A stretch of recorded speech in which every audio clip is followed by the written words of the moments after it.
छत्तीसगढ़ विधानसभा का मानसून सत्र 14 जुलाई से शुरू होकर 18 जुलाई तक चलेगा। इस सत्र के दौरान कुल 5 बैठकें निर्धारित की गई।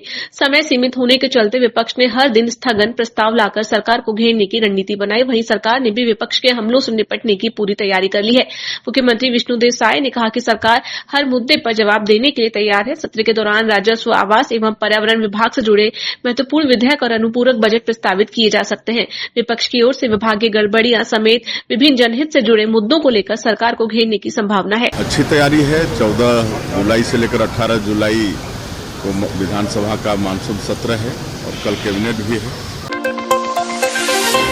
मुख्यमंत्री विष्णुदेव साय ने प्रदेशवासियों को गुरु पूर्णिमा की हार्दिक शुभकामनाएं दी है। इस पावन अवसर पर मुख्यमंत्री रायगढ़ जिले के बनोरा स्थित ओघड़ आश्रम पहुंचे, जहां वे पूज्य प्रियदर्शी बाबा का दर्शन करेंगे। इसके बाद वे कोसम नारा में पूज्य सत्यनारायण बाबा के भी दर्शन करेंगे। मुख्यमंत्री साय ने कहा, समस्त प्रदेशवासियों को गुरु पूर्णिमा की हार्दिक बधाई। आज इस पवित्र दिन पर संतों का आशीर्वाद प्राप्त करने का सौभाग्य मिलेगा। गौरतलब है कि मुख्यमंत्री हर वर्ष गुरु पूर्णिमा पर रायगढ़ पहुंचकर संतों के सानिध्य में समय बिताते हैं और प्रदेश की सुख समृद्धि की कामना करते हैं। आज गुरु पूर्णिमा है।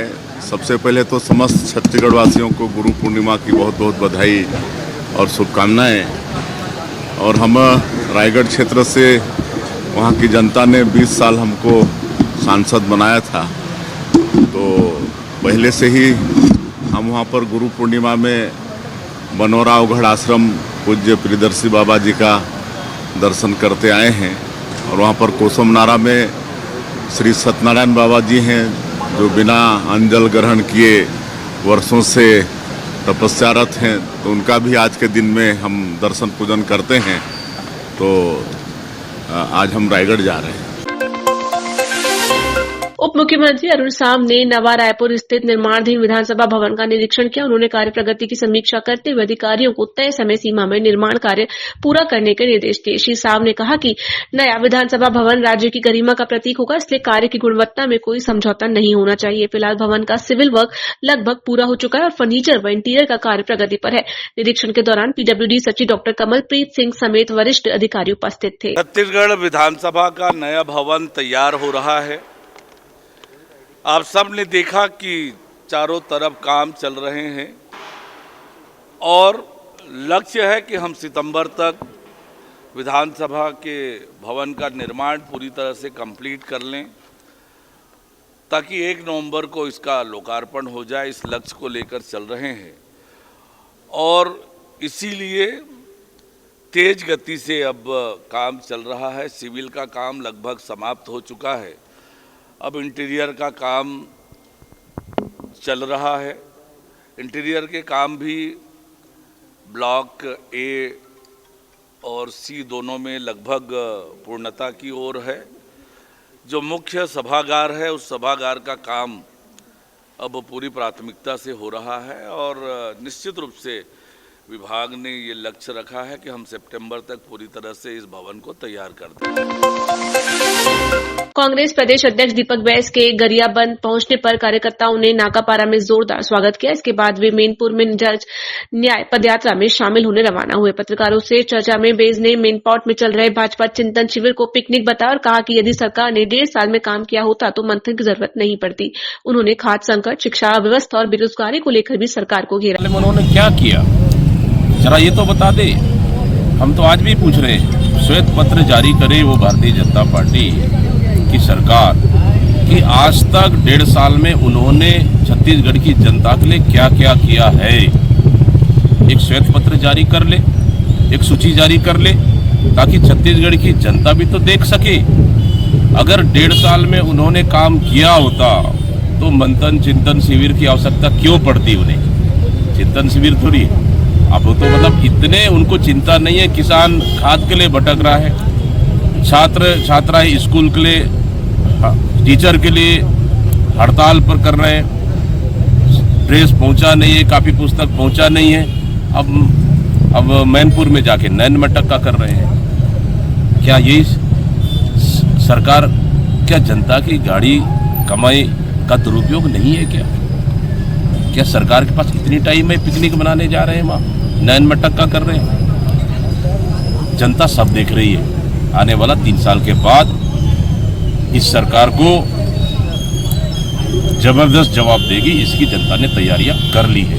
और कांग्रेस की 7 तारीख की रैली में भी भारतीय जनता पार्टी और सरकार को अच्छे जवाब मिल गए हैं। गरियाबंद जिले के देवभोग में किसानों को यूरिया और डीएपी खाद समय पर नहीं मिल रहा। दीवान मूड़ा समिति के 50 से अधिक किसानों को अब तक कृषि ऋण भी नहीं मिला। परेशान किसान एसडीएम से मिलने पहुंचे और नाराजगी जताई। हंगामे के बीच अधिकारी उन्हें कोई ठोस आश्वासन नहीं दे सके।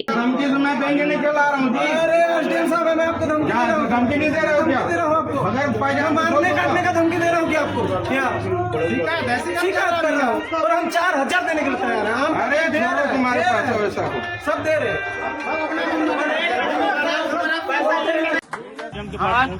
पूरा अधिक से कम और अभी तक मिला भी नहीं है।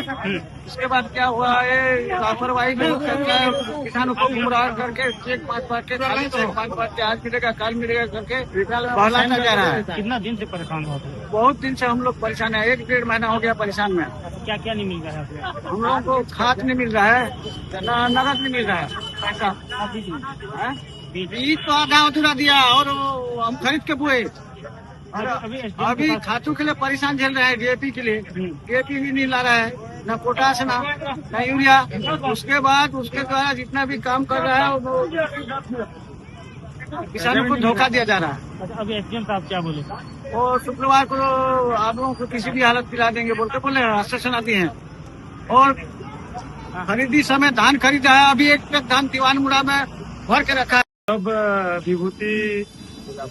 विभूति के लापरवाही के कारण हो रहा है। वो जो प्रबंधक है हमारा दीवान मुड़ा समिति में, उसकी लापरवाही, और वो सोए रहता है, वो आता भी नहीं मंडी। एक लड़का को भेज दे रहा हूँ, भेज दूंगा करते करते वो सबका मतलब टाइम बर्बाद कर रहा है और ना ही पैसा दिला रहा है हम सबको। यहाँ 400-500 किसान है देवभोग ब्लॉक में जिनका अभी तक लोन पास नहीं हुआ है, ना ही धान ना ही बीज मिला है। हम लोग तो 3 सप्ताह से घूम रहे हैं, वो भी हमारे बड़े पापा है, चलना उठना बैठना तक उनका नहीं होता, उनको लाद के मैं घूम रहा हूँ। क्या है, किसान लोग जो आए थे खाद और बीज की समस्या था और ऋण की समस्या था। और ऋण में चाहे सोसाइटी प्रबंधक द्वारा जो है ऋण के 1 रुपए दिया गया है, शुक्रवार तक उसका समाधान कर लिया जाएगा। और खाद और बीज की समस्या की उपदेश को बनी हुई है।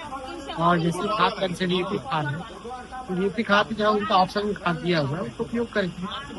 किसान मान गए, किसान का कहना ठीक है, उनको उपयोग हम करेंगे। लेकिन हमें जो ऋण चाहिए समिति प्रबंधन में निर्देश दिया गया, किसान बिल्कुल दिया गया। मेनपाट में आयोजित भाजपा के प्रशिक्षण शिविर से लौटे सांसद विधायकों ने कहा कि वहां काफी कुछ सीखने, समझने और जानने को मिला। सांसद ब्रजमोहन अग्रवाल ने कहा कि सभी महत्वपूर्ण विषयों पर चर्चा हुई और कार्यकर्ताओं की जिज्ञासाओं का समाधान किया गया। उन्होंने कहा कि सूचना तकनीकी के माध्यम से सरकार लोगों को जोड़ रही है, जबकि कांग्रेस अब भी पिछड़ी सोच में अटकी है। मेनपाट में हमने बहुत कुछ सीखा, बहुत कुछ समझा, बहुत कुछ जाना और साथ में मौज मस्ती भी की, इंटरटेनमेंट भी किया।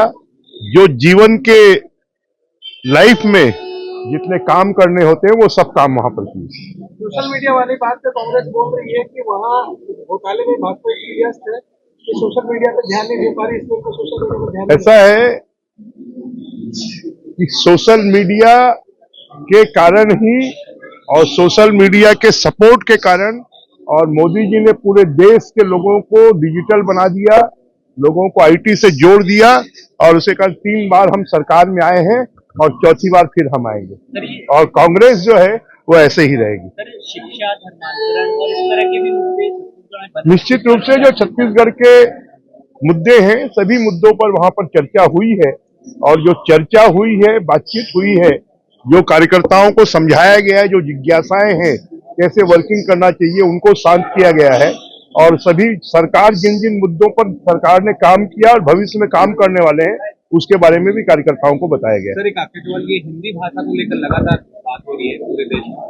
खड़गे जी दौरे पर आए हुए थे छत्तीसगढ़ के, कई ऐसे हिंदी के शब्द थे उन्होंने गलत कहे, तो क्या कुछ सीखने की जरूरत है? देखिए वैसा नहीं है, हिंदी हमारी मातृभाषा है, उसका सम्मान करना सबका दायित्व है, परंतु उसके प्रति हठधर्मिता निभाना, हठधर्मिता बनना ये ठीक बात है। जो जैसा करेगा वैसा भरेगा।